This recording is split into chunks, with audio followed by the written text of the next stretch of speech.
जय हिंद सभी को। स्वागत है आपके अपने YouTube चैनल JR इंस्टीट्यूट पर।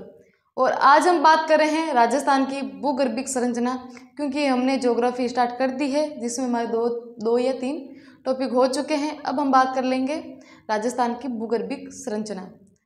तो उम्मीद है कि आपको समझ में आ रही होगी वो जो हमने क्लास से ली है। और मेरी कोशिश रहेगी कि मैं आपको एक बेहतर तरीके से समझाऊं, राजस्थानी भाषा में समझाऊं और एक सटीक और सरलीकृत तरीके से पढ़ाऊं। ठीक है, तो आज हम स्टार्ट करने जा रहे हैं राजस्थान की भूगर्भिक संरचना। कहाँ करा राजस्थान की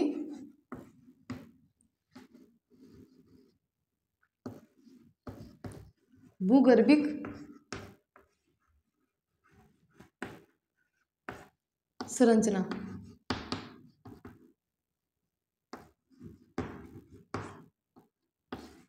ठीक है, तो आज हम स्टार्ट करें राजस्थान की भूगर्भिक संरचना। भूगर्भिक संरचना कहीं हुए जिसकी आप मतलब भूमि के मायने। हाँ, भूमि के अंदर जो ऐसे तो था नहीं, अब आज के हजारों करोड़ों वर्षों पहले जो ये अरावली थी, ये धरती थी, पहले भी ऐसे ही थी और आज भी है। पता थोड़ी ना है कि आज हमारे पास मोबाइल फ़ोन है, सारी इलेक्ट्रॉनिक चीज़ें हैं, जो कुछ भी है, लेकिन पहले नहीं था। लेकिन आज जो अरावली है हमारे, जो वो पहले भी थी, पहले भी ये धरती थी। तो बस इसी के बारे में हमें जानना है कि पहले क्या था और अब। अभी तो हमें पता ही है कि अभी क्या है, जो पहले था ना उसके बारे में जानना है। जैसे कि अरावली का रूप कैसे लिया, अरावली एक प्री अरावली के रूप में बात कर लेते हैं। जैसे कि हमारे पास अरावली है, तो अरावली का कैसे रूप है, हिमालय है, उन सब के हिमालय को हम इंडिया लेवल पर पढ़ लेते हैं, अरावली को हम राजस्थान लेवल पर पढ़ लेते हैं। तो ऐसे हमारे जो है वो पढ़ लेते हैं। ठीक है, तो उन सब संरचना को देख लेते हैं कि वैज्ञानिक तौर पे या फिर कोई दो परत है उसके टकराव के जो होती है उसके हिसाब से हुई है। हाँ, ठीक है, तो इन सभी को हम अध्ययन के लिए जो यूज करते हैं ना, तो उसको हम कहते हैं भूगर्भिक संरचना। जो भूमि से उत्पन्न हुई, जो भूमि से बनी है, उसी को क्या कहते हैं, भूगर्भिक संरचना। ठीक है, आज हम बात करेंगे इसकी। तो इसको हमने तो क्या, इसको 3 भागों में डिवाइडेड किया गया है। कितने भागों में, वैसे 3 नहीं 4 भाग हैं, 4 भागों में डिवाइड किया गया है। कौन कौन से, एक तो हम बात कर लेते हैं आद्य महाकल्प की। हाँ, एक एक उठाएंगे और एक एक हम आराम से पढ़ेंगे। ठीक है, हाँ एक सेकंड मैं देख लेती हूँ थोड़ा। ठीक है, हाँ ठीक है, आद्य महाकल्प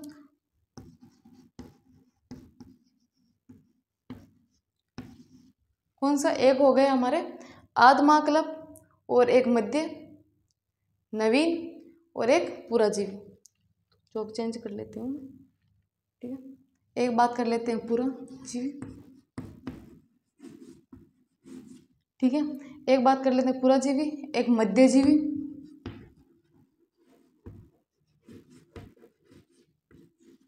ठीक है, मध्यजीवी, और एक हो गए अपने नवजीवी।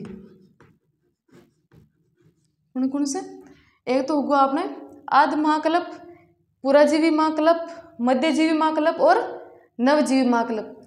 अब हम इम्पोर्टेंट तो यही मान लो कि इम्पोर्टेंट जो क्वेश्चन पूछने हैं तो इसी से पूछेगा, क्योंकि इसी में आती है हमारी 1 नंबर पे आती है। जो इसको डिवाइड किया गया है, इसको बांटा गया है, कौन से, एक तो हो गई हमारी प्री अरावली, अधिकतर क्वेश्चन यहीं से। और अभी तो आरपीसी का नया ट्रेंड है, कथन और निष्कर्ष वाला। और एक हो गया हमारा प्री कैम्ब्रियन। कौन सा, प्री कैम्ब्रियन। ठीक है, हाँ इसी के बारे में पढ़ेंगे, लेकिन ये हमारे इस पे ज़्यादा जोर देंगे। किस पे, एक तो प्री अरावली, एक प्री कैम्ब्रियन, आद्य महाकल्प। ठीक है, पुराजीवी महाकल्प की बात कर लेते हैं। ठीक है, इसको भी विंध्यन महासमूह है, परमियन है, कार्बोनिफेरस है, इनकी बात कर लेते हैं। फिर हम बात कर ले मध्यजीवी की, तो मध्यजीवी में की बात कर लेते हैं, क्रिटेशियन है, जुरेशिक है, नवजीवी में तृतीयक और चतुर्थक मार्च। ये हम एक एक उठा के एक एक हम पढ़ेंगे। अब बात कर लेते हैं हम आद्य महाकल्प की। ये सबसे प्राचीन है, हमने देखा ही है, सबसे प्राचीन है, पुराना है। हमने देखा तो नहीं है, लेकिन हमने अभी थोड़ी देर पहले पढ़ा, इसलिए मैंने बोला देखा है। ठीक है, तो प्री अरावली में क्या होगा कि ये विश्व की सबसे प्राचीन पर्वत, या हम बोल सकते हैं इसको सेल है। हाँ, सेल का मतलब भी पर्वत ही होता है, सेल चट्टान कुछ। हाँ, विश्व की सबसे प्राचीन चट्टान है ये। कौन सी? सबसे प्राचीन पर्वत, प्राचीन पर्वत कौन सी है अपनी? अरावली। ठीक है। हाँ, इसमें आनाछादन और हम बात कर लेते हैं अपक्षय अपर्दन की प्रक्रिया होने के कारण, हाँ, इनकी ऊंचाई कम होती जा रही है। जैसे टूट बिखराव होती है ना, बिखराव होने की वजह से क्या हो रहा है ये? हाँ, कम होती जा रही है, इसीलिए ये अपशिष्ट में आ रही है। किसमें? अपशिष्ट में। हाँ, टूटने को बोलते हैं ना हम अपक्षय अपर्दन। ठीक है। हाँ हाँ, बात कर लेते। हाँ, अपशिष्ट की तो बोल रही थी कि जब ये अपशिष्ट पदार्थ पुराने हो जाते हैं, कठोर स्तर चट्टानों से बने होते हैं, वैसे ही हमारे राजस्थान में मिले, जैसे बुंदेलखंड नीस हो गया, बहुत सारे हम पढ़ेंगे, धीरे धीरे पढ़ेंगे। हाँ, ठीक है। हाँ, अपक्षय और अपर्दन के बारे में हमने देखा ही, देखा था ना, कहाँ देखा था? एक तो हो गया अपक्षय और एक हो गया अपर्दन। एक हो गया अपक्षय और एक हो गया हमारे अपर्दन। हाँ, ये मतलब है ना, ज्वालामुखी से या फिर विस्फोट से ऐसे नहीं हुआ है, ये लाखों करोड़ों वर्षों पहले की बात है। अपक्षय और अपर्दन की प्रक्रिया से हुआ है। किसकी? अपक्षय और अपर्दन की प्रक्रिया से। इसे हम प्राकृतिक कटाव घिसाव से बनी पहाड़ियाँ कह सकते हैं। जब किसी पुराने पर्वत को लगातार बारिश, हवा, धूप से तोड़ा फोड़ा जाता है तो धीरे धीरे वे अपनी ऊंचाइयाँ खो देता है। हाँ, ठीक है। हाँ, काट जब कोई पेड़ थोड़ी बड़ो थोड़ी हुई ना, छोटो ही हुई वो तो। हाँ, तो बच्चे हिस्से है ना उसे, मतलब वो जो बचा हुआ हिस्सा है ना, उन्हीं को कहते हैं। ठीक है। अपशिष्ट पदार्थ की बात हो गई हमारे। हाँ।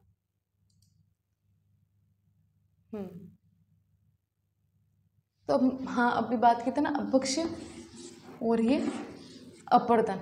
ठीक है। चट्टानों का अपने स्थान से टूट फूट कर बिखरना, यही हो गया कौन सा? अपक्षय। और अपर्दन क्या हो गए? जैसे कि अन्य कारक है। हाँ, कणों का एक जगह से दूसरी जगह चले जाना, जैसे कि यहाँ थे और यहाँ चले गए, तो फिर क्या है? हम बात कर लेते हैं ना मरुस्थल की मार्च, मरुस्थल का मार्च, एक स्थान से दूसरे स्थान जाना, वैसे एक कण दूसरी जगह जाना। ठीक है। अब हम बात कर लेते हैं बुंदेलखंड नीस की। किसकी बात कर लेते हैं? बुंदेलखंड नीस की। इसमें होगा बुंदेलखंड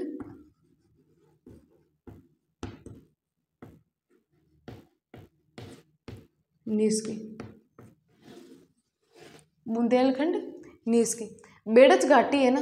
हाँ, बेड़च घाटी से चित्तौड़गढ़ व भीलवाड़ा 110 किलोमीटर है का क्षेत्र है। हाँ, ठीक है। हाँ, उसके अंतर्गत ही आती है। हाँ, जैसे कि गुंडवाना। हाँ, ये गुंडवाना ग्रेनाइट है ना, ये भी काफ़ी बार पूछी गई है। कौन सी? हाँ, गुंडवाना ग्रेनाइट।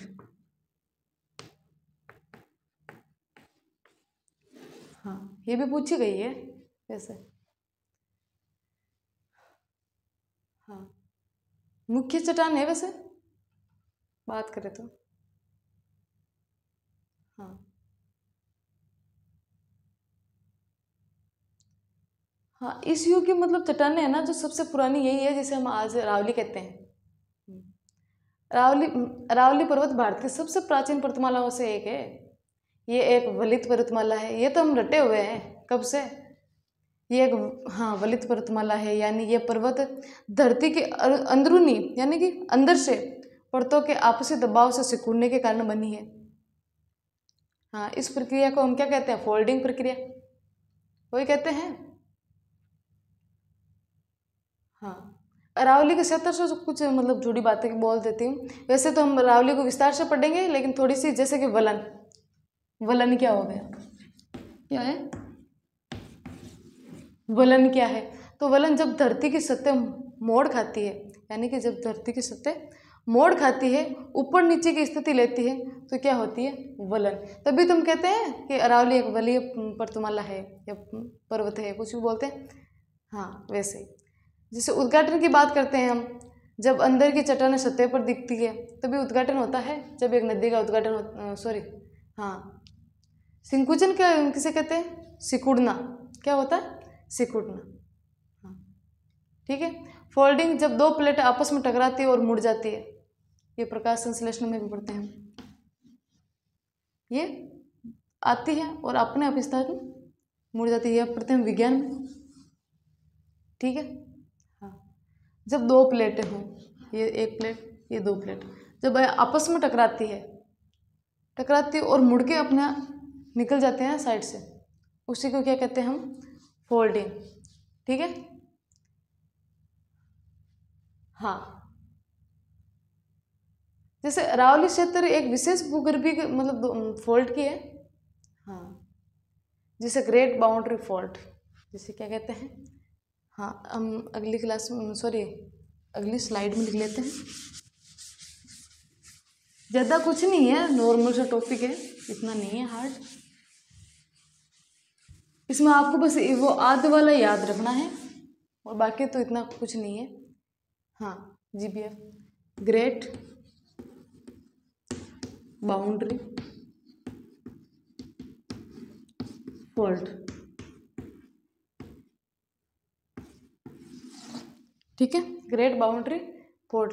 लगभग हम बात कर लेते हैं, पता नहीं कितने 1530 मिलियन बता रहे हैं, लेकिन इतना अनुमानन बता सकते हैं। हाँ, विद्वानों का उसमें मत है। हाँ, फिक्स नहीं है ना अभी ग्रेट बाउंड्री फॉल्ट के बाद। हाँ, इतना तो हो गया कि इतना तो सभी को समझ में आ गया। हाँ, जो ये ग्रेट बाउंड्री फॉल्ट की बात की थी ना अभी, 1530 या फिर कुछ कोई 1500 बताते हैं, कुछ 1600 ऐसे। हाँ, फिर अब बात कर लेते हैं प्री कैम्ब्रियन की। किसकी, प्री कैम्ब्रियन की। हाँ, उसमें इतना ही है, फिर हम अरावली को पूरा पढ़ेंगे। प्री कैम्ब्रियन,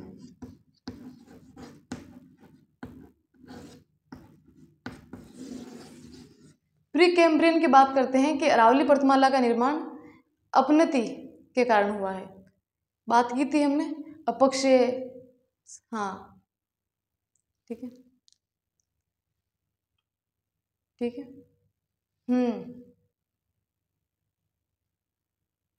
अरावली पर्वतमाला को वलित, हाँ वो तो है ही है, वलित वाला तो है ही है। जैसे कि हाँ, प्री कैम्ब्रियन युग में भी आ गया। हाँ, इसमें भी अरावली ही पढ़ेंगे, अलग थोड़ी ना पढ़ेंगे। हाँ जी, इसमें क्या आ गया, वलन। वलन क्या है, तो भूगर्भ के मतलब सर्पिलाकार आकृति, या फिर बोलते हैं एक राउंड सी आकृति होती है ना, ऐसे सर्पिलाकार आकृति, नहीं जानते, सर्पिलाकार आकृति को क्या कहते हैं, वलन। हाँ, फिर हम बात कर लेते हैं अपनति। अभी बात की थी ना हमने, अपनति की वजह से हुआ है ऐसा। हाँ, अभिनति की वजह से हुआ है, अपनति नहीं है, अभिनति की वजह से। कि प्री कैम्ब्रियन हो गए वो अभिनति की वजह से। कैसे, कि वलन का ऊपर उठा हुआ भाग है ना, जो वलन का बात कर लेते हैं, कि जो वलन का ऊपर उठा हुआ भाग,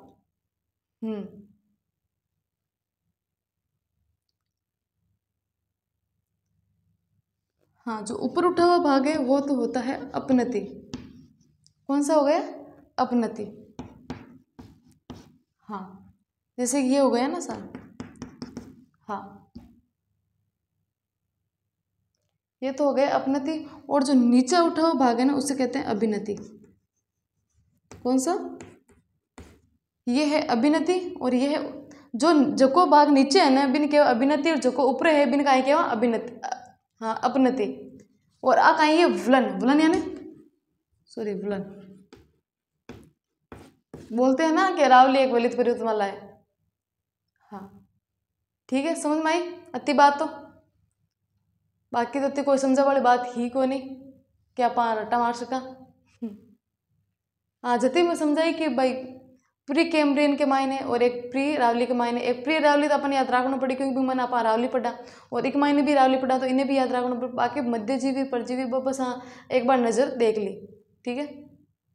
हाँ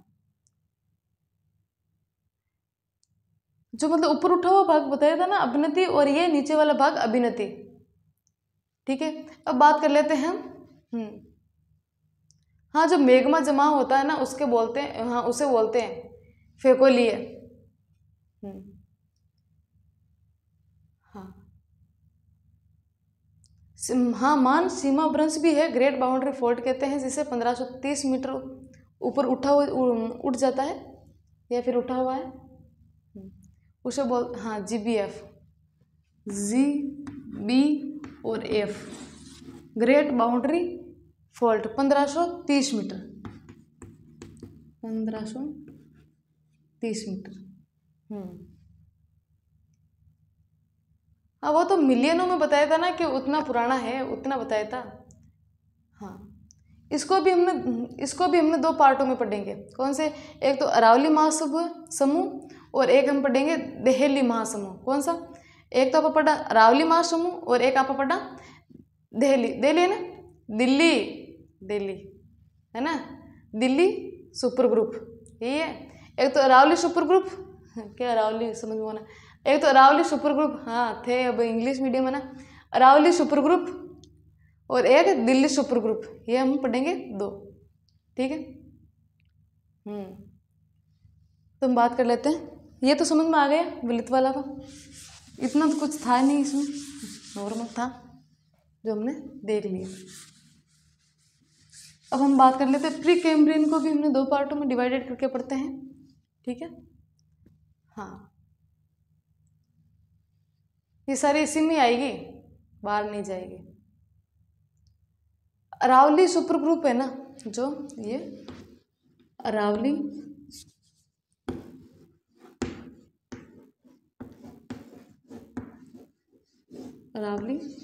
सुपर ग्रुप,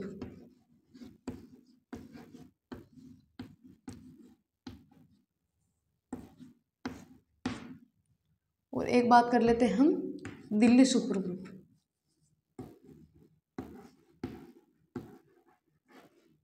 बाकी सेम ही बात है, सुपर ग्रुप, ठीक है। हाँ अब अरावली की बात करते हैं कि अरावली सुपर ग्रुप क्या है। तो इसका निर्माण भी मतलब इको निर्माण भी है ना, जो को हाँ विभिन्न मतलब काफ़ी साल पहले भी हो चुका है। मोडों के विभिन्न मोडों के द्वारा बात कर लेते हैं, जैसे फाइलाइट्स और क्वार्टरजाइट। हाँ चट्टानें मिलती है। एक तो हम इसकी बात कर लेते हैं फाइलाइट्स।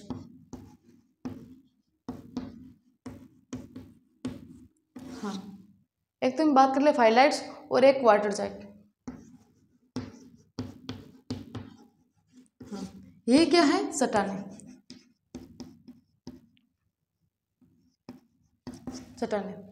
तो इको निर्माण बता रहे हैं। हाँ फाइलाइट्स और क्वार्टरजाइट चट्टानें मिलती है। अरावली सुपर ग्रुप को भी दो भागों में बांटा गया, एक तो जाडोल महासमूह और एक उदयपुर महासमूह। हाँ इतना ज़्यादा नहीं है, जितना मैं समझा रही हूँ उतना ही है, ज़्यादा कुछ नहीं है, ठीक है। जाडोल महासमूह में भी फाइलाइट्स है, क्वार्टरजाइट है, और उदयपुर में भी यही है। उदयपुर में बस एक और जोड़ लो मार्बल वाला, ठीक है। हाँ इतना ही है। हाँ अब हम बात कर लेते हैं दिल्ली के, जो इम्पोर्टेंट है वही बता रही हूँ। अब बात कर लेते हैं दिल्ली सुपर ग्रुप की। बाकी तो मेरा तो कुछ नहीं है, मैं तो पूरा 1 to 1 जो इसमें उदयपुर आ गए उसमें वो आ गए सारे बताता हूँ, लेकिन जो इम्पोर्टेंट है वही बात करेंगे हम। बाकी तो हम अरावली को तो विस्तार से पढ़ेंगे ही, है ना, ठीक है। हाँ दिल्ली सुपर ग्रुप ये राजस्थान में सर्वाधिक विस्तारित है। कौन सा? ये दिल्ली सुपर ग्रुप है ना, राजस्थान में सर्वाधिक विस्तारित है।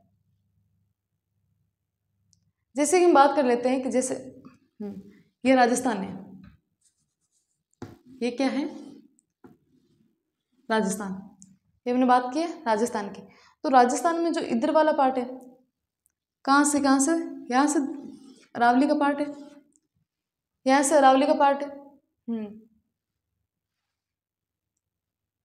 हाँ, तो इधर वाला जो है ना, थोड़ा सा ऊपर उठा हुआ भाग, ये जो ऊपर उठा हुआ भाग है, ये है अरावली ग्रुप समूह है। कौन सा? अरावली ग्रुप समूह है। ठीक है, फिर इसी के जो पास में है ना, बात कर लेते हैं, कौन सा? रायलो समूह। कौन सा? रायलो समूह। ठीक है, हाँ इतना ही है, मैंने तो बता ही दिया था ना, इतना ही है। हाँ, जो झाडोल समूह, हाँ इस तरह बात कर लेते हैं झाडोल की, जो ये इधर वाला पार्ट है, उदयपुर वाला झाडोल समूह। हाँ ठीक है, हाँ उदयपुर महासमूह भी इधर ही है। तो ये हो गया अपना। हाँ, अब बात कर लेते हैं दिल्ली अरावली समूह की। ये राजस्थान में सर्वाधिक मतलब है, विस्तार है इसका, और इसकी शुरुआत भी दिल्ली से गुजरात तक है। कहाँ तक? दिल्ली से गुजरात तक। जैसे कि हम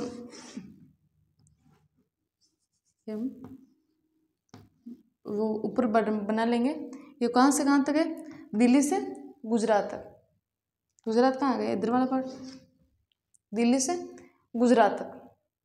ठीक है, हाँ अजमेर आपा के मतलब राजस्थान के मायने ना, जो अजमेर तथा पश्चिमी पहाड़ी का निर्माण भी इसी के कारण हुआ है।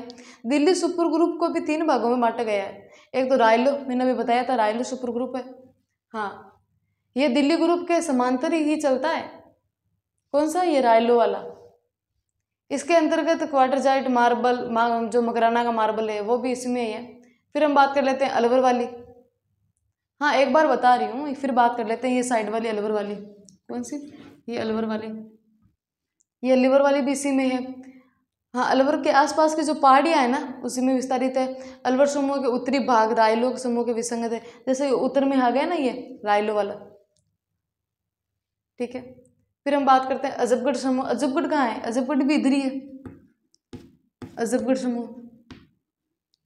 ठीक है, अजबगढ़ भी यही है, किशनगढ़ के आसपास जो अजमेर वाला पार्ट है यही है।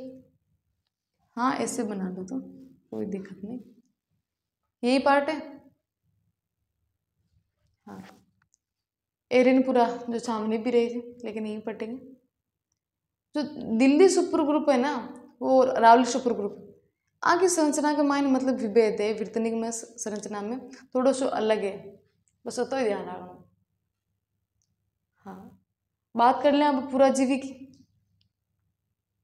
हाँ, बस नॉर्मली समझा रही हूँ पुराजीवी, जैसे कि इस काल में आधारभूत निर्माण सब एक मायने हुई, एक मायने पुराजीवी के मायने।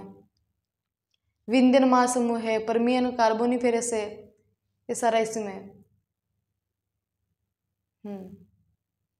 तो हाँ, अब स्टार्ट करा अब।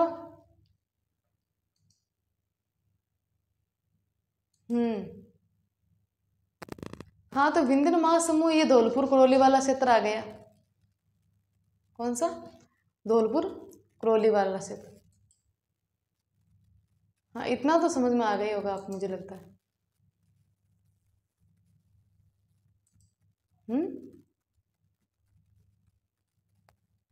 हाँ, इतना क्या है, जो अरावली सुपर ग्रुप है, फिर दिल्ली सुपर ग्रुप है। हाँ, फिर हम भौगोलिक संरचना ही पढ़ेंगे ना, क्योंकि अरावली पर्वतमाला की तो हम इतनी ही पढ़ेंगे। फिर हम वो अरावली वाला तो हम पूरा पोर्शन पढ़ना पड़ेगा कि क्योंकि है ना, जो मरुस्थल वाला पार्ट है, पठार, ये सारे हमें इसी में तो पढ़ेंगे, दूसरा थोड़ी ना है। तो स्टार्ट करा, राजस्थान का भौतिक प्रदेश स्टार्ट करा।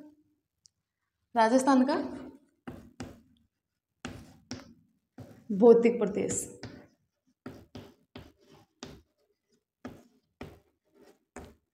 अब स्टार्ट हुआ अपना इम्पोर्टेंट भी है और इंटरेस्ट भी आई थोड़ा बहुत, मतलब साथ साथ पढ़ो जो मज़ा भी आई। हाँ, वो प्री कैम्ब्रियन युग और वो जो है वो तो थोड़ा सा ऐसा है। हाँ, लेकिन आप समझने की कोशिश करोगे, क्योंकि हमें तो ये वाला पार्ट चाहिए, आदि ऐतिहासिक आदि वाला, आदि महाकल्प वाला, उसमें हमारे प्री है, उसमें प्री कैम्ब्रियन है, प्री रावली है, उसी को पार्ट को पढ़ेंगे। फिर थोड़ा मध्यजीवी को पढ़ लिया, थोड़ा नवजीवी को पढ़ लिया, पुराजीवी को पढ़ लिया, वैसे थोड़ा थोड़ा सा हमने देख लिया। ठीक है, अब हम बात कर लेते हैं कि राजस्थान के भौतिक प्रदेश। क्या बात कर लेते हैं? राजस्थान के भौतिक प्रदेश। वैसे राजस्थान के भौतिक प्रदेशों को, हाँ तो हाँ बिल्कुल बना हुआ है राजस्थान। तो राजस्थान के भौतिक प्रदेशों को 4 भागों में विभाजित किया गया है। कितने? 4 भागों, अलग अलग बांटोड़ा है और अलग अलग आप पढ़ लिया। लेकिन एक बार आप स्टार्टिंग में देख लें कि कौन कौन कता कता भागा का मायने बांटे हुए ने। तो आप बात कर लिया प्रोफेसर वीसी मिश्र। कौन? प्रोफेसर वीसी मिश्र के बारे में कि ए भाई साहब पता, मिश्र साहब, मिश्रा, हाँ मिश्रा जी है, ए कत्ता भागा का मान बैठे। तो ये बात करें तो 1968 की, कद की बात करें 1968 की। तो ये 1968 के मान 7 भागा का मान विभाजित कर दिया। कत्ता भागा का मान? 7 भागा का मान बांट दिया। कत्ता भागा? फिर बात करें कि एस के सेन। कौन? एस के सेन। तो ये एस के सेन साहब है। तो एक कत्ता भागा का मान बैठे। तो ये भी 1968 में 3 भागा का मान बैठे। आका भी भाग देगा 1968 के मान ए भी 3 भागा का मान बांटे। फिर बात करें डॉक्टर, हाँ रामलोचन सिंह जी, ए भी हाँ 2 भाग के मान 4 उपभाग के मान बांटे। कौन है? फिर हम बात कर लेते हैं रामलोचन, हाँ रामलोचन सिंह जी, डॉक्टर रामलोचन सिंह।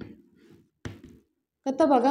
ये 2 तो उपभाग, 2 तो भाग के मान बांट दिया और बोल रहे कि 4 उपभाग पढ़ो। ठीक है, कहता 4 उपभाग पढ़ो। वीसी मिश्र जी है जो बोल रहे कि 7 भागा का मान का 1968 के मान। और ये 1971 में 1971 में रामलोचन जी बोल रहे हैं कि हाँ 12 लघु भाग भी है। सही है, 12 लघु भाग। हाँ लघु प्रदेश या लघु भाग कुछ भी, हाँ लघु प्रदेश भी बोल रहे। हाँ तो अब बात करें कि राजस्थान के मान अब फाइनली आप कत्ता भौतिक प्रदेश पढ़ा, क्योंकि वीसी मिश्र साहब है वे भी 1968 के मान 7 भागा का मान बांट दिया। एस के सेन ने वे भी 1968 के मान 3 भागा का मान बांट दिया। डॉक्टर रामलोचन सिंह जी है 1971 में 2 भाग बोल रहे, 4 उपभाग, 12 लघु प्रदेश बोल रहे। तो आपा के अनुसार पढ़ा। हाँ तो राजस्थान को मतलब मुख्यतः 4 भौतिक प्रदेशों में विभाजित किया गया है। तो किसके अनुसार? तो आंख अनुसार तो हाँ पढ़ता जर तो आप 7 पढ़ता या फिर 3 पढ़ता, फिर 2 भाग, 4 उपभाग, लघु प्रदेश ये पढ़ते हैं। लेकिन हरिमोहन सक्सेना के अनुसार तो आपा के इम्पोर्टेंट कटों स्टार्ट हो जाती है हरिमोहन सक्सेना के अनुसार। कटों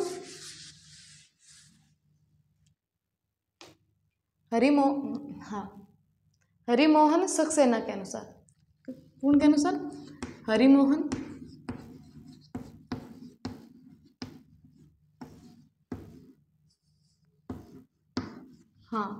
हरिमोहन सक्सेना के अनुसार। किसके अनुसार? सक्सेना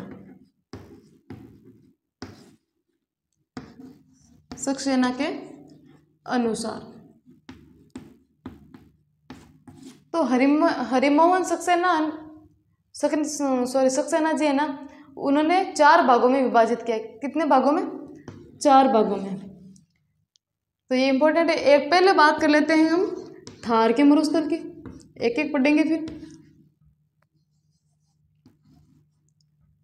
थार का मरुस्थल, या फिर ऐसे लिख दूँ थार मरुस्थल। ठीक है, फिर हम बात कर लेते हैं अरावली पर्वतमाला की। फिर हम बात कर लेते हैं सेकंड कौन सा है? अरावली पर्वतमाला।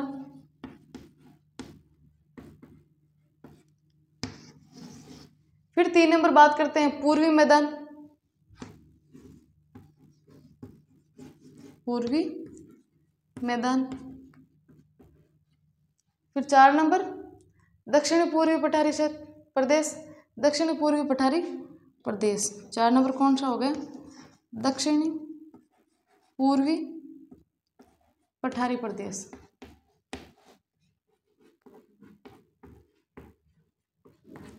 ये हो गए अपने राजस्थान के 4 भौतिक प्रदेश। किनके अनुसार? हरिमोहन सक्सेना जी के अनुसार। कितने भागों में? 4 भागों में। थार का मरुस्थल, अरावली पर्वतमाला, पूर्वी मैदान, दक्षिण पूर्वी पठारी क्षेत्र। ठीक है, हाँ। अब हम बात कर लें थार का मरुस्थल की बात कर लें स्टार्टिंग में थार का मरुस्थल की।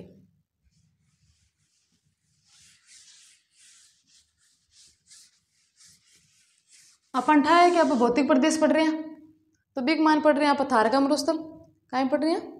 थार का मरुस्थल। ठीक है, वो आपने बढ़िया सो राजस्थान हंस जो मत जिससे आवे विषय बना दियो। हाँ ठीक है, अब हम पढ़ा 1 नंबर पर थार मरुस्थल।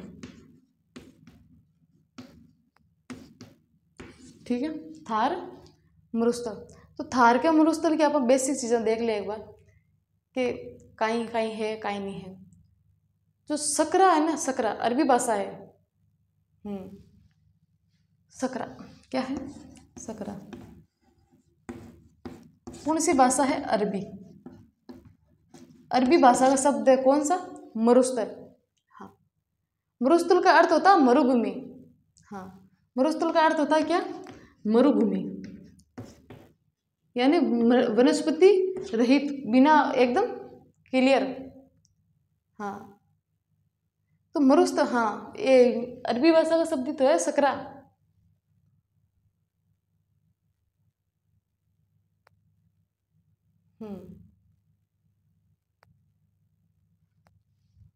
हाँ, तो बात कर लेंगे। तो पहले क्या बात करा कि अटन तालाब वगैरह भी मिला, पानी का अवशेष वगैरह, भूगर्भिक जलपट्टी पढ़ते हैं हम जैसलमेर में। हाँ, तो हम बात कर लेते हैं, ये तो अपना थार का मरुस्थल। कौन सा? थार का मरुस्थल। तो पहले हम इससे पहले हम बात कर लेते हैं, ये है अपना 33 सागर। कौन सा? हाँ, वो 33 तो बताना ही पड़ेगा, 33 वगैरह। ये हम बात कर लेते हैं अंगारा लैंड। कौन सा? ये हमारे बात कर लेते हैं हम अंगारा लैंड, और ये बात कर लेते हैं हम गोंडवाना लैंड। गोंडवाना लैंड। अब हाँ जी, बीच में क्या है? 33 सागर।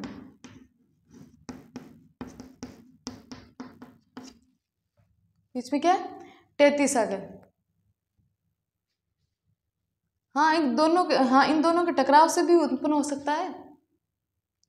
तो जलीय भाग को क्या कहते हैं हम? हाँ, जो जलीय भाग है उसको कहते हैं हम पेंतलासा। कौन सा? पेंतलासा।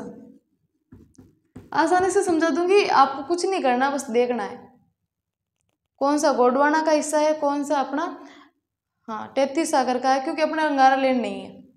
अपने अंगारा लैंड नहीं है, ये उत्तरी अमेरिका वाला पोर्शन है। ठीक है, जलीय भाग को क्या कहते हैं? पेंतलासा, और स्थलीय भाग को क्या कहते हैं? पेंजिया। बस ये याद रखना, पेंजिया। ये तो जल वाला पार्ट हो गए, जल वाले भाग को क्या कहते हैं? और ये कहते हैं स्थल वाले भाग को, स्थल वाले भाग को। ठीक है, हाँ, गोंडवाना लैंड में आ गया, जैसे कि दक्षिणी अमेरिका है। कौन सा आ गया? दक्षिणी अमेरिका, अफ्रीका, अंटार्कटिका। हाँ, अंटार्कटिका, प्रायद्वीपीय पठार यानी भारत, ओशनिया, ऑस्ट्रेलिया, ये सारे किसमें आ गए? इसमें। और यूरोप और एशिया, और एशिया में भारत भी आता है, तो इसलिए भारत तो दोनों का है। हाँ, यूरेशिया, यूरोप और एशिया। हाँ, हाँ, तो जैसे कि खारे पानी की झीलें हैं तो थार का मरुस्थल है, इसमें 33 सागर का अवशेष कैसे, तो क्या हम बता सकते हैं कि खारे पानी की झीलें हैं, कुलधरा गांव है जैसलमेर में जहाँ मछली के अवशेष मिले हैं, अवसादी चट्टानें हैं, खनिज तेल कोयला, ये सारे मिलना ही तो है। हाँ। हम्म। हाँ, वो गुड्डा मालानी वाला बाड़मेर में है, तो वो बाड़मेर वाला भाग मरुस्थल में नहीं आता है क्या, थोड़ा बहुत भी? तो फिर हाँ, तो हम बात कर लेते हैं नॉर्मल की। ये राजस्थान, हाँ, ये विश्व का 17वां सबसे बड़ा मरुस्थल है। कितना? 17वां सबसे बड़ा मरुस्थल है, सबसे युवा, सबसे जवान, यही है सबसे बड़ा। 9वां सबसे बड़ा है और 17वां सबसे, उपोषण की दृष्टि से 9वां सबसे बड़ा है। ठीक है, अस्थायी झीलें, रन टाट, ये सारी बात करेंगे हम।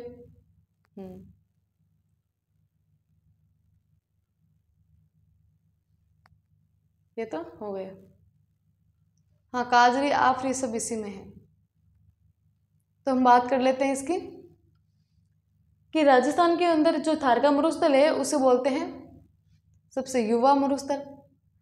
अरबी भाषा का शब्द है सकरा, उससे बना है मरुभूमि है। हम्म।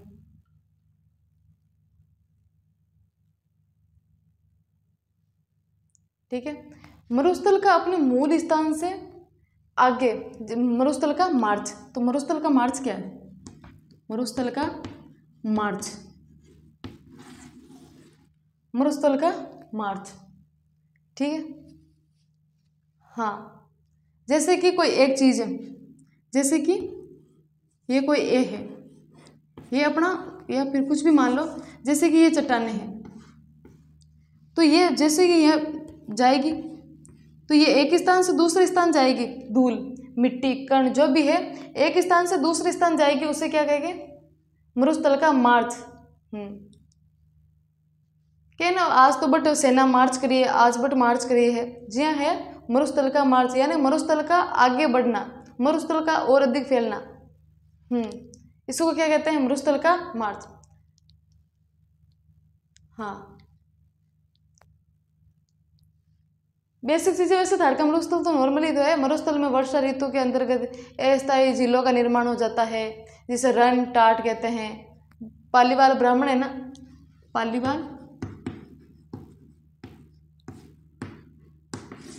ब्राह्मणों द्वारा कौन सी कृषि की जाती है? खड़ीन कृषि की जाती है। हाँ, खड़ीन कृषि की जाती है। जब ये क्वेश्चन भी पूछा है अभी, जो अभी लेटेस्ट एग्जाम हुआ था ना, उसमें पूछा जल संरक्षण की परंपरागत विधि, जल संरक्षण की परंपरागत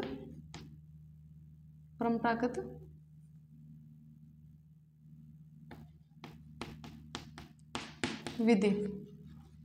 ठीक है। हाँ, जैसे मरुस्थल का प्रचार प्रसार है ना, वो दक्षिण पश्चिम से उत्तर पूर्व की ओर है, दक्षिण पश्चिम से उत्तर पूर्व की, सर्वाधिक इसमें पश्चिम में जैसलमेर साइड। हाँ, ठीक है। और सर्वाधिक मरुस्थल का मार्च भी हरियाणा राज्य से होता है, हरियाणा राज्य में होता है। कहाँ से? हरियाणा इधर ही है अपने। ठीक है, सर्वाधिक मार्च कहाँ होता है? हरियाणा में। ठीक है। हाँ, तो बात कर ही लेते हैं। मरुस्थल का ढाल दिख रहा है आपको कि मरुस्थल किधर की किधर है?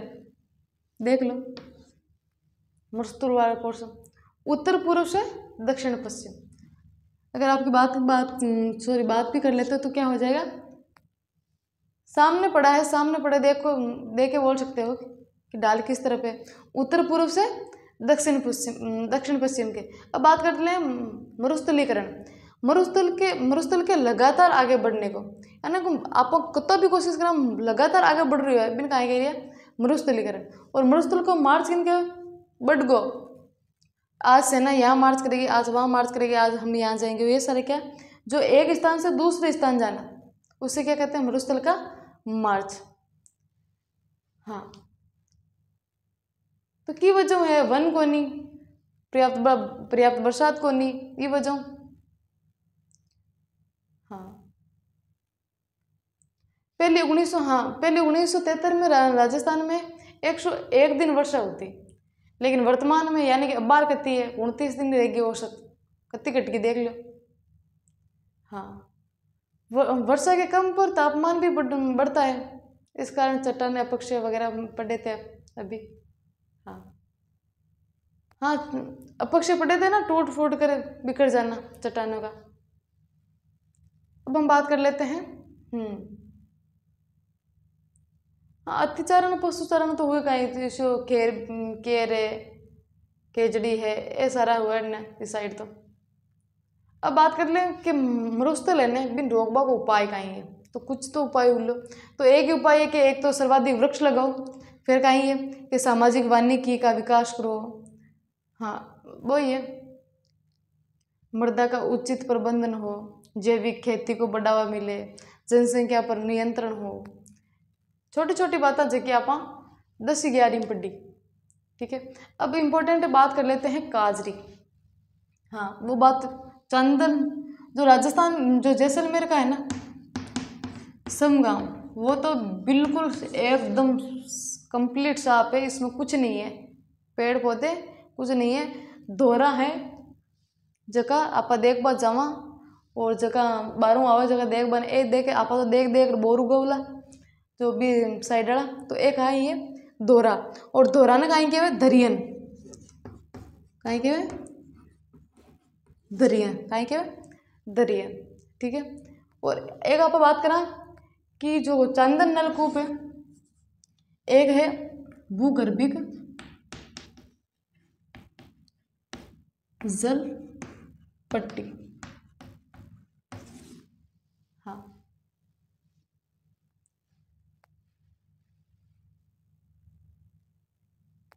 ठीक है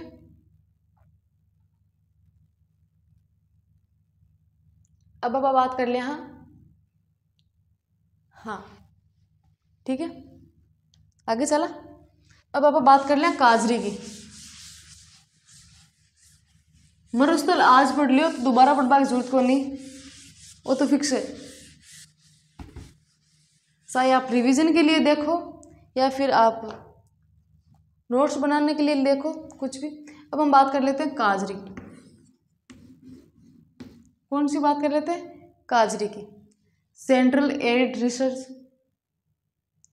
हाँ central arid zone research institute है, केंद्रीय शुष्क अनुसंधान काजरी।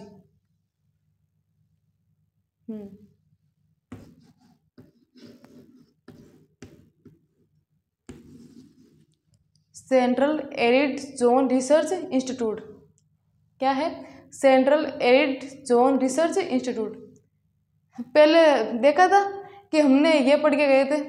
हाँ central arid zone research institute, central arid zone research institute, लेकिन बाद में पूछ लिया केंद्रीय शुष्क अनुसंधान केंद्र कहाँ है, कौन सा केंद्रीय शुष्क अनुसंधान केंद्र कहाँ है ये, जोधपुर में। कब स्थापना हुई थी इसकी, जिसको हम बोलते हैं काजरी। हाँ ये तो याद रखनी पड़ेगी, central arid zone research institute केंद्रीय शुष्क अनुसंधान केंद्र, जो 1959 यानी कि 1959 के महीने जोधपुर में स्थापना करी। कट बात कद करी 1959 के महीने जोधपुर में स्थापना करी। हाँ एडीडीपी में आए, और इको मतलब कहीं हो, इको मतलब स्थापना करवा को कहीं मतलब उद्देश्य कहीं हो, तो भी को मतलब वो मरुस्थलीकरण को रोकना, मरुस्थल को सीमित करना। मरुस्थल फैल रही हो, अब बात करें मरुस्थल के मार्च की, तो संयुक्त राष्ट्र संघ है ना बा 1994 में एक दिवस बनायो किसो, इको मतलब कहीं हो कि मरुस्थलीकरण है ना, मरुस्थलीकरण को सीमित करना। क्या है, सीमित करना। ठीक है सीमित करना। 17 जून को अपना आवे मरुस्थली करता मरुस्थलीकरण डे कर देवे 17 जून को। ठीक है हाँ, संयुक्त राष्ट्र संघ ने 1994 यानी कि 1994 के मायने घोषित करो 17 जून ने कि भाई मरुस्थलीकरण दिवस घोषित कर दी। और पहली बार कद बनायो तो आप मनायो 17 जून 1995 यानी 1995 में मायने आप कहीं मना लियो प्रथम मरुस्थलीकरण दिवस। अब बार जो आप 2024 के मान मनाए वो भी इम्पोर्टेंट है कि भाई 2024 के मान किसको मनाइयो 2024 के मान, तो 2024 के मान याद रख लीजिए 30वां मनाइयो, कतो मनाइयो 30वां। तो एक थीम भी पूछ ले कि भाई थीम का ही है, तो भूमि के लिए एकजुट, हाँ थीम का ही है भूमि के लिए एकजुट हमारी विरासत हमारा भविष्य, हमारी विरासत और हमारा भविष्य। ठीक है, थार के मरुस्थल को भी 2 भागों में बांटा गया, एक तो शुष्क और एक अर्धशुष्क। अब हम बात कर लेंगे इसकी। हो गई आफरी भी याद रखना। ठीक है, ये भी जोधपुर में ही है। आफरी हो गया एरिड फॉर रिसर्च इंस्टीट्यूट। ठीक है, 2024 में कौन सा कितने नंबर का मनाया 30वां। ठीक है, अब हम बात कर लेते हैं कि मरुस्थल को भी 2 पार्टों में विभाजित किया गया। ये हो गया मरुस्थल। ठीक है, मरुस्थल को भी 2 भागों में विभाजित किया गया। कितने 2 भागों, ये मैं बाहर लेके आ जाती हूँ, उसको बाहर बना लेती हूँ। ठीक है, ठीक है, तो ये हो गया अपना मरुस्थल। मरुस्थल को भी 2 पार्टों में विभाजित किया गया, एक तो हो गया अपना शुष्क और एक अपना क्या हो गया अर्धशुष्क यानी कि कम वर्षा। अर्धशुष्क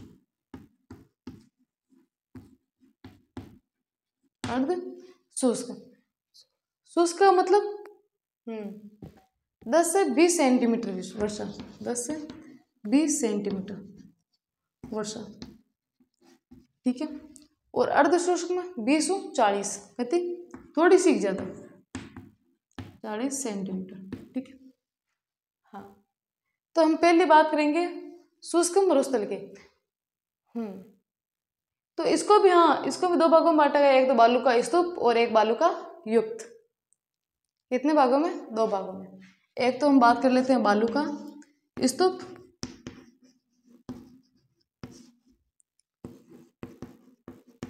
और एक बात कर लें बालू का युक्त।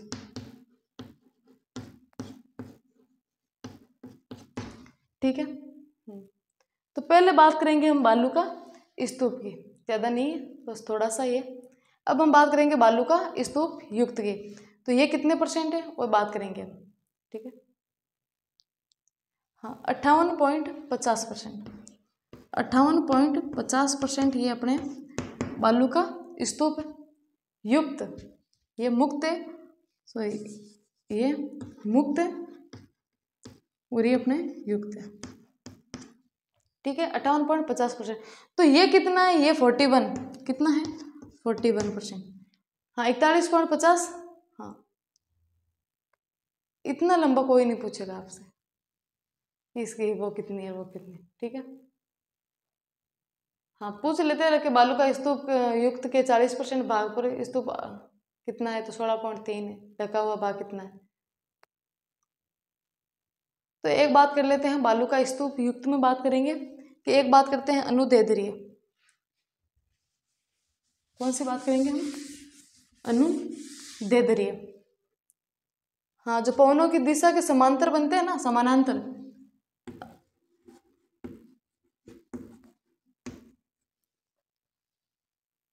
अनुदैर्ध्य।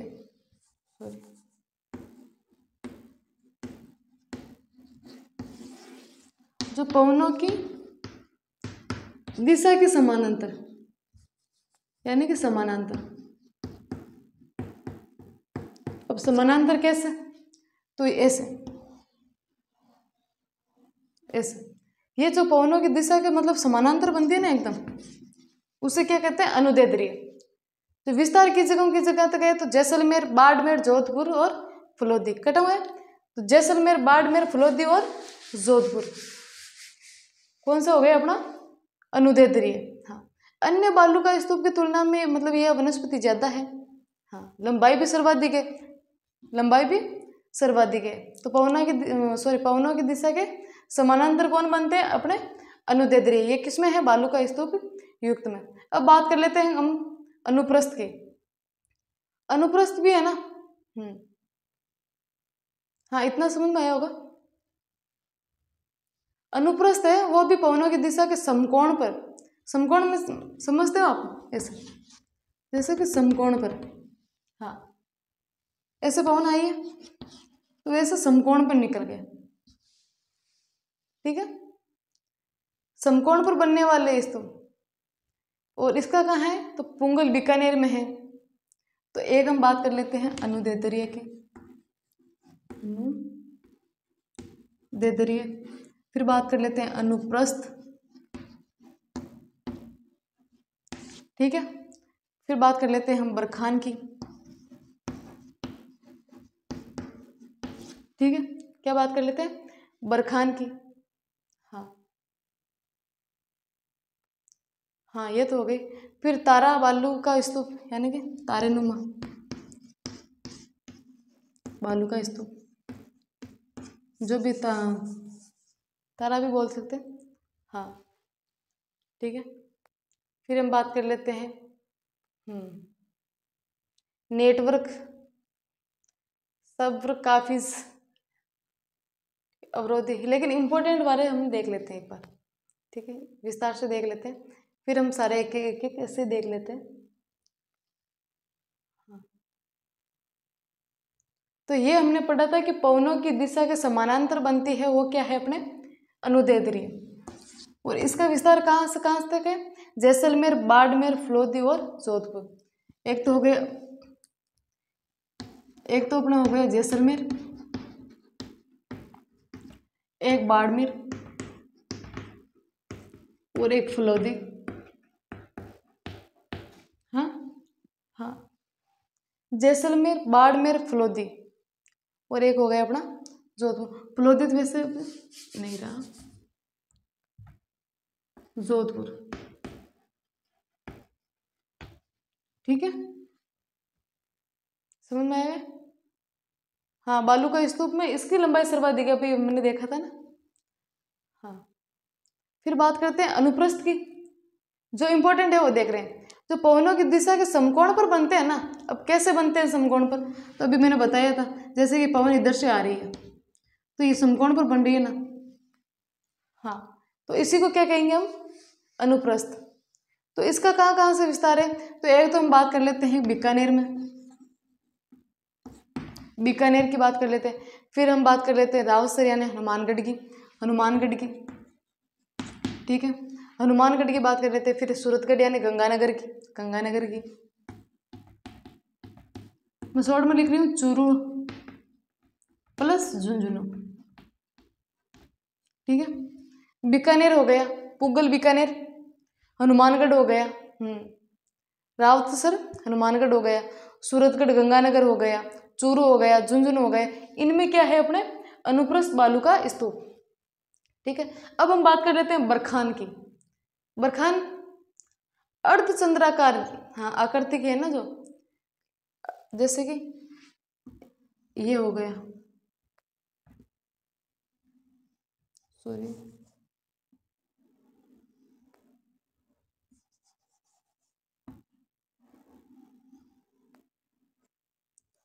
ये हो गया अर्धचंद्राकार। ये नहीं होगा क्या,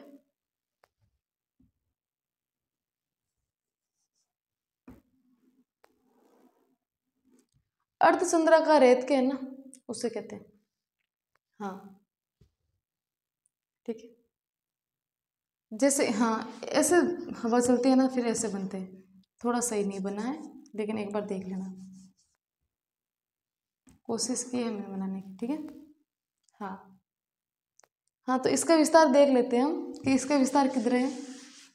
हाँ, एक तो हो गया अपने चूरू में, भालेरी चूरू, वो तो फेमस है ना, चूरू में भारलेरी चुरुक माइन उगो। एक हम बात कर लें कि देश नौक यानी कि करणी माता देश नौक बीकानेर की।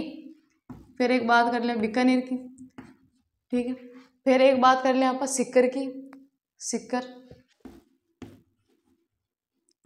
प्लस जोधपुर, ठीक है। चूरू होगो, बीकानेर होगो, बीकानेर में किस देश नौ करणी माता सभी जानो ही हो। ओसिया, ओसिया कहाँ है? जोधपुर में। सर्वाधिक चूरू मैंने बताया था ना, सर्वाधिक कहाँ होते हैं? बरखान, ठीक है। अर्धचंद्राकार रेत की आकृति है ना, ठीक है। बरखान की मध्य की चौड़ाई अधिक होती है, मैंने बनाई थी उस टाइम। तो ये बरखान है, इनके मध्य की ना जो चौड़ाई वो सर्वाधिक होती है, ठीक है। ये देख लेना आप, मध्य की चौड़ाई है ना वो सर्वाधिक होती है। जो हाँ वो मैंने बताने वाली थी कि जैसे कि ये हो गया बरखान। अब जैसा भी एक बार देख लेना आप, ठीक है। ये जो है तो इसकी समझ लो पवन यहाँ से इधर से आ रही है, क्या आ रही है? पवन इधर से आ रही है। तो इसके मध्य में चौड़ाई सर्वाधिक है, कहाँ पे? यहाँ पे मध्य में चौड़ाई सर्वाधिक है। जो ये ऊपर उठा हुआ भाग है ना, जो ये ऊपर उठा हुआ भाग है ना, उसको तो हम बोलते हैं उन्नोदर। क्या बोलते हैं? उन्नोदर। ऊपर उठा हुआ भाग को, ऊपर उठा हुआ भाग को बोलते हैं हम उन्नोदर। और जो नीचे उठा यानी विपरीत है, हाँ, उसको हम क्या बोलते हैं? नतोदर। ये तो सभी को पता है, हाँ, ओके, ठीक है। मरुस्थल के विस्तार के लिए सर्वाधिक उत्तरदायी यही है बरखान जी, तारा की नहीं है, बरखान की बात करें, ठीक है। सर्वाधिक गतिशील भी है, एक सेकंड भेजा फैले है ना, सर्वाधिक गतिशील भी यही है। अब हम बात कर लेता बात कर लें आप तारा के, यानी कि तारे नंबर, इनका बालू का स्तूप यानी कि तारे नंबर, ठीक है। हाँ, ये मतलब ज़्यादा हवा आया करे ना खतरनाक, चारों मेरू हवा आवा, यानी कि अठीनों आएगी अठीनों आएगी अठीनों आएगी अठीनों टाइम जो चारों मेरू हवा आवे ना तब भी ना, हाँ, तारे नुमा में बदल जाए अनियमित हवा के प्रवाह को, ठीक है। विस्तार की बात कर लिया तो विस्तार के कटे गया। तो एक तो जैसलमेर रहेगा गंगानगर में, ठीक है। तो पूछ ले गए जैसलमेर में की जगह, तो जैसलमेर में सोहनगढ़ और सूरतगढ़ में अपना गंगानगर। फिर हम बात कर लेते हैं नेटवर्क बालू का स्तूप। नेटवर्क वो नहीं फोन आड़ो, ठीक है। लगातार बनने वाले बालू का स्तूप, विस्तार यानी मतलब लगातार अट्टे बन लियो बट्टे बन लियो बट्टे बन लियो बट्टे बन को, मतलब लगातार बन रही है ना बालू का स्तूप, बिन कहीं के नेटवर्क बालू का स्तूप है ना, गंगानगर हनुमानगढ़ लगातार बनता ही रहेगा, ठीक है। अब हम बात कर लें सब्र का भीस, यानी छोटे छोटे बालू का स्तूप हुए ना बिना सब्र का भीस के संपूर्ण मरुस्थल में फैले, उसको तो इम्पोर्टेंट को नहीं। अब बात कर लेते हैं, हाँ, बात कर लें अवरोधी बालू का स्तूप, यानी अवरोध के कारण निर्मित बालू का स्तूप। कोई जगह है वो रुक गई, अवरोध के कारण बालू का स्तूप बन गए उसे, जैसे मतलब पेड़ पौधा है बांके पीछे बन गई, झाड़ी है बांक पीछे बन गई, मतलब कारण की वजह बन गई। तो विस्तार जैसे कि जोबनेर है जयपुर में, हाँ, जयपुर साइड, यहाँ हर्ष की पहाड़ी है सिक्कर, पुष्कर की पहाड़ी है अजमेर, कुचामन, ये सारे मतलब क्या है अवरोधी बालू का स्तूप। कुचामन का किला, हाँ, जागीरों में सबसे बड़ा किला यही है। फिर हम बात कर लेते हैं पैराबोलिक, हाँ, बरखान का विस्तारित रूप है, मतलब जैन को बरखान है वो पैराबोलिक है, ठीक है। लेडीज के हेयर पेन के समान वही है, पैराबोलिक है ना, ठीक है। सिकड़ चुरू झुंझुन है ना, विस्तार। अब हम बात कर लें राजस्थान में सर्वाधिक बालू का स्तूप कटे, तो सर्वाधिक बालू का स्तूप आपने बटे ही है, मरुस्थल कटे जैसलमेर में तो सर्वाधिक बटे। अब बात करें कि सभी प्रकार के बालू का स्तूप जैसलमेर में तो बने ही है, और किस जगह बने तो और आपने बने जोधपुर में, कट बने जोधपुर में, ठीक है। हाँ, सीप किन कहवे हवा द्वारा निर्मित, हाँ, जो मतलब अर्धचंद्राकार है, चंद्राकार तो हमने पढ़ लिया, जो अब बात करें कि अर्धचंद्राकार है ना बिन कहीं कहवे सीप, ठीक है। हाँ, अनुदैर्ध्य का हो गया सिर्फ क्या हो गया कि जब हवा द्वारा निर्मित अर्धचंद्राकार बालू का स्तूप, जो मिट्टी के अभाव के कारण भी हो सकता है, विकसित नहीं हो पाता है अनुदैर्ध्य में। ठीक है, अब हम बात कर लेते हैं दरियन।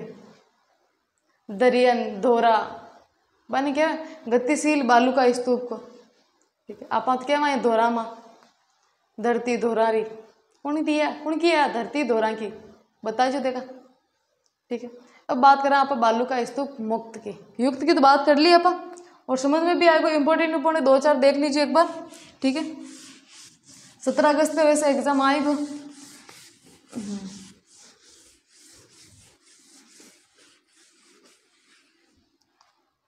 मरुस्थल तो मुंडे याद है थाने। ठीक है, अब बात कर लें बालू का स्तूप, हाँ मुक्त की, बालू का स्तूप मुक्त की। युक्त की तो बात होगी, वो कितना % है आपने, तो वो भी 41% है, 41.50%। वो का तो 58.50% और 41.50%। एक मायने भी मरुस्थल का प्रकार है।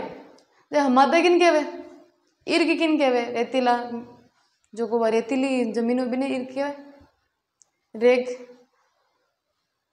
हमादा को एक मिश्रित रूप ही कहवे ना। हमादा यानी कि चट्टानी, जैसे कि हमादा किन कहवे, आ जाए हमादा किन कहवे, तो चट्टानी या पथरीला भाग, चट्टानी या पथरीला भाग को हम क्या कहते हैं, हमादा। और इर्ग किसे कहते हैं, रेतीले भाग को। हाँ, अब हम बात कर लेते हैं हमादा की। किसकी बात कर लेते हैं, हमादा की। ठीक है, तो कहाँ है ये, पोखरण जैसलमेर। जैसे कि हम बात कर लेते हैं हमादा।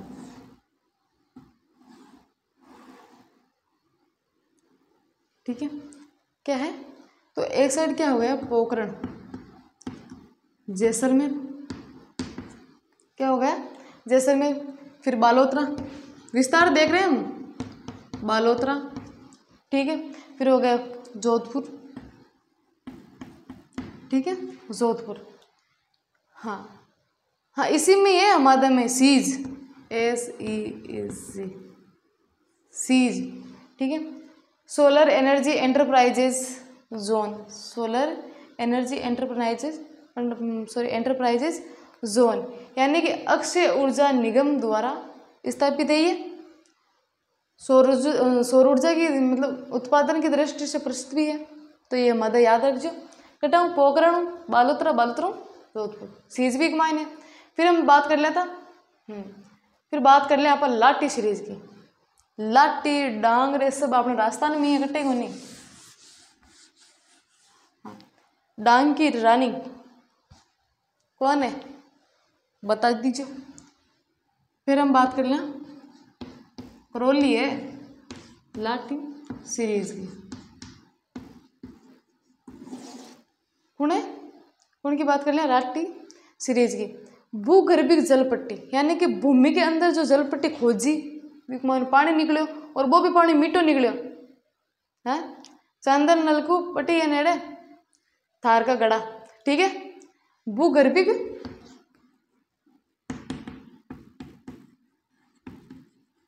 जल पट्टी। सीटी में क्वेश्चन था, ये सीटी में क्वेश्चन था। विस्तार कटों करते गए थे में की कौन थाने अट तो से नक्शो बनाना है। बिग मान अट आपने जैसलमेर है, जैसलमेर लिख दियो। अट आप बड़े शानदार से यहाँ लाठी बना दीजिए, यहाँ बना दीजिए, यहाँ लाठी बना दीजिए, भी पर नाम लिख दीजिए, यहाँ लाठी सीरीज लिख दीजिए। ठीक है, हाँ, फिर यहाँ विस्तार कर दीजिए अटू अड़ताई मोहनगढ़। हाँ, ठीक है, फिर थे किताब निकालो, देखियो, समझियो, याद हो। ठीक है, विस्तार कटू करते के मोहनगढ़,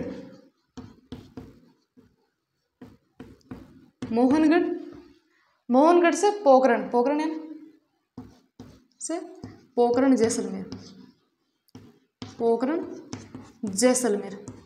ठीक है, हाँ, आकलवुड फ्लोसिस पार्क भी यहीं पे है। कौन सा, आकलवुड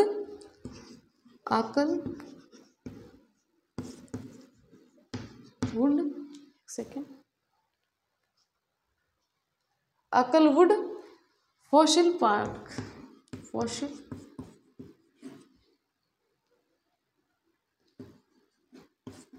पार्क कहाँ है? जैसलमेर में। और इसी के पास में अपने हाँ नलकूप है ना, वो चांदर नलकूप, थार का गड़ा, चांदर नलकूप, नलकूप जिसे क्या बोलते हैं? थार का गड़ा।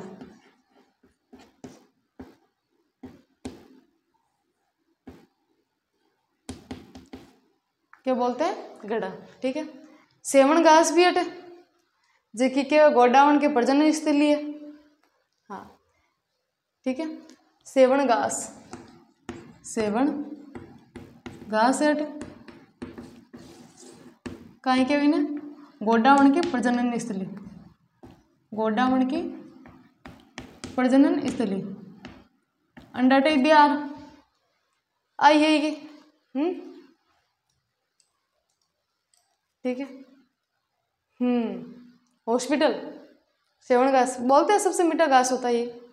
लेकिन ये हाँ एक हाँ दामन करड़ी तड़गम सेवन, वो भी याद रखना, दामन करड़ तड़गम सेवन। एक बात ये भी याद रखना, दामन करड़ तड़गम और दामन करड़ तड़गम सेवन, ये भी घास याद करना। ठीक है। और कट्टे सेवन के घास को क्या कहते हैं? लिलोन, और लीलन कौन की घोड़ी को नाम है। ठीक है। जी हाँ जैसे कि माइंड में बना बचाऊँ तो जैसे कि अनल एक आई जलपट्टी है। हाँ तो एक माइंड में अपन निकाले चंदन नलकूप, कहीं निकाल दिया नलकूप, नल निकाल दिया चंदन नलकूप। हाँ और अटो अपन मान लिया कि पोखरण, मोहनगढ़ विस्तार मान लियो। ठीक है। हाँ फिर अटो शानदार सुंदर सुंदर सुंदर सुंदर सेवन घास होगी, सेवन घास होगी। और इन कहीं कह दिया अपन भूगर्भिक जलपट्टी, जलपट्टी। ठीक है। कितना किलोमीटर? 60 किलोमीटर। ठीक है। सोचो भी राजस्थान के भी जैसलमेर के मायने भी मरुस्थल के मायने अतो मीठो पानी, तो 33 सागर को अवशेष तो है। फिर आप बात कर लिया अर्ध शुष्क मरुस्थल की, किसे की? अर्ध। हाँ आज मरुस्थल कंप्लीट पढ़ लिया, फिर कल आप अरावली स्टार्ट करते हैं। ठीक है।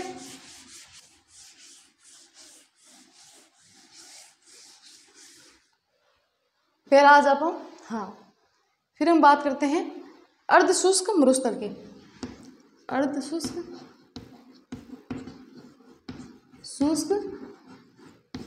मरुस्थल। ठीक है। अर्ध शुष्क मरुस्थल क्या है? तो शुष्क मरुस्थल हमने पढ़ा, अर्ध शुष्क मरुस्थल ये हम अभी पढ़ेंगे। तो क्या है कि अरावली पर्वतमाला के मध्य स्थित भाग को अर्ध शुष्क कहते हैं। यानी कि वो राजस्थान है, अटिन अरावली आएगी, अटिन और कहीं आएगा अपने मरुस्थल आड़ो, और अटिन अपना अर्ध शुष्क और अटिन अपने शुष्क। जो ये वाला है ना सिक्कर वाला, शेखावटी वाला, ये भी भाग आता है इसमें, किसमें? अर्ध शुष्क में। ठीक है। हाँ अर्ध शुष्क को भी दो भागों में बांटा गया है, जैसे कि शुष्क मरुस्थल और अर्ध शुष्क मरुस्थल को दो भागों में काटती है, वो आती है अपने 25 सेंटीमीटर। कौन सी आती है अपने? 25 सेंटीमीटर। हाँ वो जो शुष्क और पूर्वी भाग और अर्ध शुष्क और पश्चिमी भाग को भी 25 सेंटीमीटर समवर्षा रेखा ही काटती है, ये भी याद रखना। और मरुस्थल का पूर्वी भाग, मरुस्थल का पूर्वी भाग और अरावली पर्वतमाला के पश्चिमी भाग को 10 सेंटीमीटर रक्षा रेखा। कंफ्यूज मत हो जाना, एक बार मैं लिख देती हूँ फिर आपको आसानी से समझ। एक तो आता है अपना शुष्क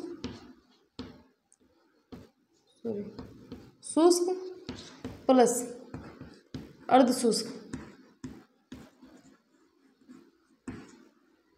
अर्ध शुष्क। इनको अलग अलग कौन करती है अपने? इनको करती है 25 सेंटीमीटर समवर्षा रेखा। कौन सी? 25 सेंटीमीटर समवर्षा रेखा, ठीक है। हाँ, और थार के मरुस्थल को भी दो भागों में कौन विभाजित करती है? यही करती है, थार के मरुस्थल को भी यही करती है। थार मरुस्थल को कौन करती है? यही करती है, ठीक है। और एक हम बात कर लेते हैं शुष्क मरुस्थल और पूर्वी भाग मरुस्थल, पूर्वी भाग और अर्ध शुष्क कौन करता है? ये प्रवेश, ठीक है। समझ में आ गया इतना तो? हाँ, ठीक है। अब हम बात कर लेते हैं इसी में चलेंगे हम, ठीक है। शुष्क मरुस्थल, और हम बात कर लेते हैं अर्ध शुष्क मरुस्थल, ठीक है।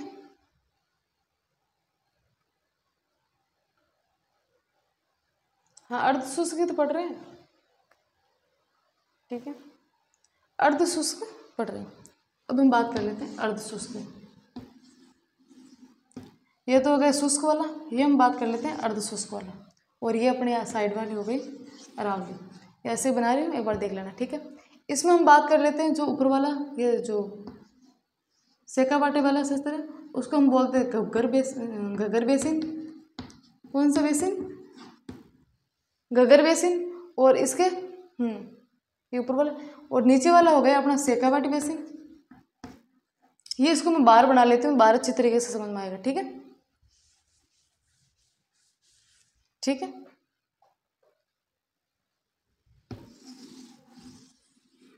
ऐसे चलते। ये आ गया घग्गर बेसिन। फिर ये वाला आ गया सेकावाटी, ठीक है। फिर कौन सा आ गया? सेकावाटी। फिर आ गया नागौरी उच्च भूमि, ठीक है। फिर कौन सा आ गया? अपना लूणी बेसिन, ठीक है। इतना समझ में आया आपको? हाँ, ये बस वो तो मैंने बाहर ही निकाल दिया इसको, ठीक है।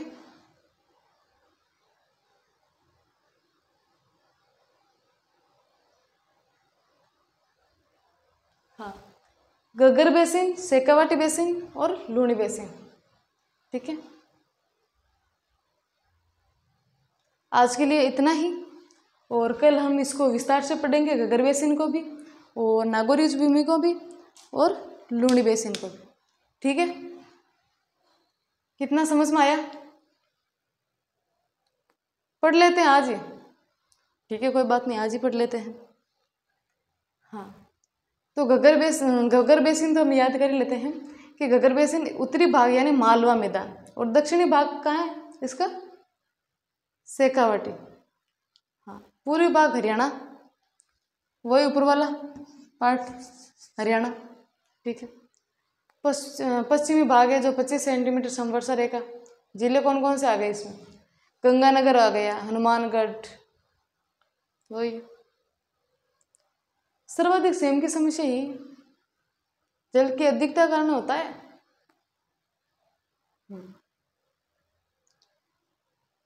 तो सेम की समस्या अधिक होने पर हाँ वही होता है, कैल्शियम का जमाव की वजह से, ठीक है। ठीक है, आज के लिए हम इतना ही। ओके, ठीक है। सभी का बहुत बहुत धन्यवाद। आज के लिए इतना ही, और कल हम अपने घग्गर से स्टार्ट कर देंगे, घग्गर बेसिन से। उम्मीद है कि आपको इतना समझ में आया होगा, ठीक है। और अगर आपको कुछ और अलग क्लासेस प्रोवाइड चाहिए तो आप कमेंट में बता सकते हैं। और धन्यवाद सभी को।